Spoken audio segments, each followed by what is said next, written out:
Сәлем құрметті достар, сіздермен Әсемнұр. Бүгін сіздермен фонетикалық талдау жасайтын боламыз. Менімен бірге болыңыздар. Каналыма тіркеліп, лайк басып, комментарий қалдыруды ұмытпаңыздар.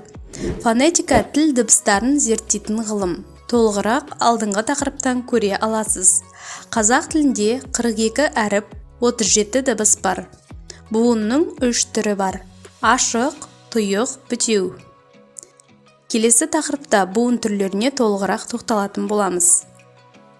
Қазақ тілінде дауысты дыбыстар жақтың қатысына қарай ашық және қысаң болып екі топқа бөлінеді.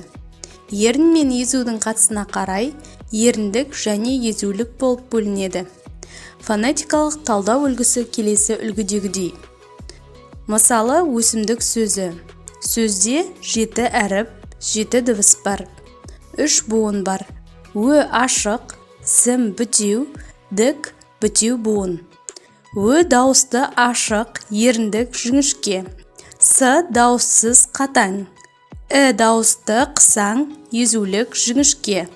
М дауыссыз үнді. Д дауыссыз ұяң.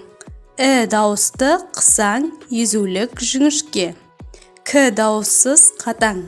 Сіздермен болған Әсемнұр. Каналыма тіркеліп, лайк басып, комментарий қалдыруды ұмытпаңыздар. Келесі тақырыпта буын және буынның түрлеріне тоқталатын боламыз.